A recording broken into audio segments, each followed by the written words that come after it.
गुणगान करने का अवसर प्राप्त होता है, क्योंकि एक एक पल माँ के चरणों में बिताया हुआ एक एक पल हमारे जीवन की सबसे बड़ी धरोहर बनती है। हमें विचार करने की आवश्यकता है कि हमारे गुरुदेव भगवान ने इस संगठन का गठन क्यों किया है और किस लिए किया है, क्योंकि गुरुवर जानते हैं कि इस करारती हुई मानवता को अगर कोई दिशा दे सकता है तो वह है ये संगठन। गुरुवर के विचार, गुरुवर के मार्ग पर चलने का हमारा जो संकल्प, यही हमारे लिए वह प्रदान कर सकता है जिसकी हमें आज जरूरत है, क्योंकि आज जगह जगह जो अनीति अधर्म छाया हुआ है इस पर कोई विचार नहीं कर पाता। अगर गुरुवर की इस यात्रा में हम जुड़कर चलते हैं तो निश्चित ही हमारे अंदर वह विचार जागृत होते हैं जिस पर हम विचार करके अपना जीवन, जो जीवन जीने का लक्ष्य होता है, सही मायने में समझ पाते हैं। क्योंकि हम धर्म तो भली कर लेते हैं लेकिन धारण नहीं कर पाते। यही सबसे बड़ी हमारी विडंबना हो जाती है कि हम धर्म करते हुए भी उसको ग्रहण नहीं करते, और जब हम ग्रहण नहीं करते हैं तो हमें हमारे उस धर्म का कोई लाभ नहीं मिल पाता है। तो हमें इस पर विचार करने की जरूरत है। हम चाहे किसी देवी देवता की भक्ति करते हो, किसी भी गुरु को मानते हो, यदि हमारे गुरु हमको सही मार्ग दे रहे हैं, सही दिशा पर ले जा रहे हैं, तो वही हमारे सबसे बड़े मार्गदाता होते हैं। हम इस पर कभी विचार नहीं करते। और जो हमारे गुरुदेव भगवान ने यह धर्म युद्ध छेड़ा है, यह किसी के लिए ऐसा नहीं है कि इस पर कोई चल नहीं सकता। गुरुवर ने कहा इसमें ना कोई जाति पात छुआछूत कोई मायने नहीं रखता।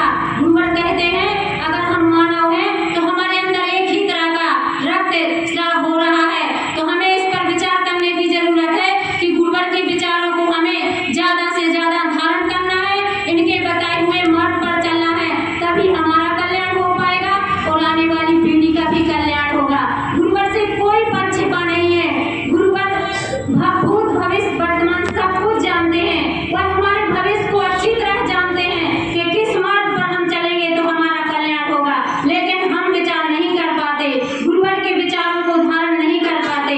जिस प्रकार हमने रामायण में देखा है कि बाली के समक्ष कोई भी यदि शत्रु आता है तो उसकी आदि शक्ति छीण हो जाती है। किसके बल पर? वह एक साधना के बल पर, एक अपनी आत्मशक्ति होती है। उसी प्रकार हमारे गुरुवर ने भी कहा है जो शक्ति साधक यदि गुरुवर के विचारों पर चलता है, साधना के मार्ग पर चलता है और रक्षा कवच को धारण किए हुए है, तो चाहे कोई भी परिस्थिति हमारे सामने आए, चाहे कोई बड़े से बड़ा हमारा दुराचारी हमारे सामने आए, निश्चित ही उनकी शक्ति हमारे समक्ष आते हुए भी क्षीण हो जाती है। क्योंकि हम एक माँ आदिशक्ति जगत जननी जगदम्बा के साधना करते हैं, गुरुवर के विचारों को धारण करते हैं, तभी यह संभव हो पाता है। तो मैं समस्त ग्रामवासियों से और यहाँ आए हुए समस्त भाई बहनों से यही कहना चाहती हूँ कि वास्तव में यदि आप गुरुवर को मानते हैं, गुरुवर के विचारों पर चलते हैं, तो दृढ़ संकल्प होकर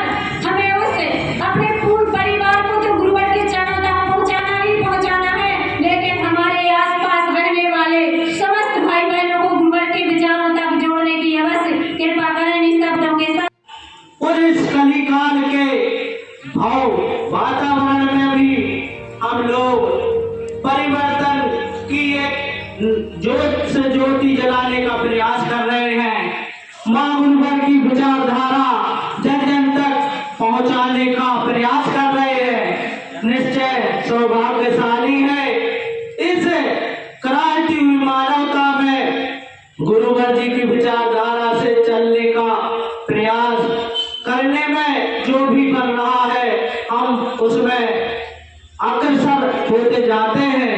निश्चय गुरुवर जी की विचारधारा से चलने का प्रयास करें और जहाँ भी जो जिला स्तरीय चालीसा पाठ होते हैं और मासिक महाआरती होती है तो वहाँ नए माँ के भक्तों को ले आने का प्रयास करें। यही कहकर सादर जिन क्षणों में हम समस्त गुरु भाई गुरु बहनों ने माँ के मूल से जुड़ी दिव्यता की आरती का लाभ प्राप्त किया।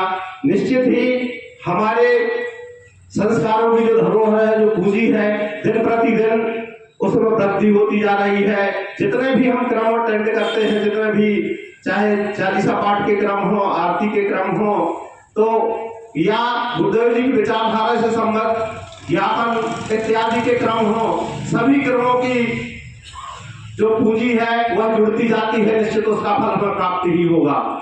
आज भगवती मानव कल्याण संगठन नशा मुक्त, मांसाहार मुक्त और चरित्रवान जीवन जीता हुआ समाज में कई प्रकार के नए नए कार्य कर रहा है और समाज को नई दिशा दे रहा है। अनीति अन्याय धर्म के खिलाफ हमेशा खड़ा हुआ है।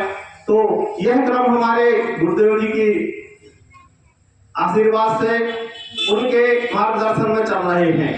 हमें बड़ा सौभाग्य है हमारा दमोह जिले पर कि गुरुजी द्वारा के माध्यम से, उनके आशीर्वाद स्वरूप हमें एक 24 घंटे का चालीसा पाठ प्राप्त हुआ है। जो इस मंच से भगवती मानव कल्याण संगठन की आपको विचारधारा बताई जाती है। आपको इसलिए बताई जाती है कि आप इस विचारधारा पर चलकर अपने जीवन को सफल बनाएं, अपने आने वाली संतान का जीवन सुखमय लिखें। इसलिए भगवती मानव कल्याण संगठन की विचारधारा बार बार इस मंच से आपको बताई जाती है।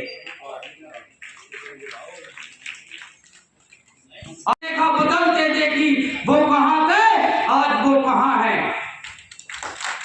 हम गुरुवारों को नहीं भूल सकते हैं। यही भगवती मानव कल्याण संगठन की विचारधारा पर सच्चाई से चलना और मानते रहना, तो आप कभी भटकोगे नहीं, आप सफलता की ओर ही जाओगे।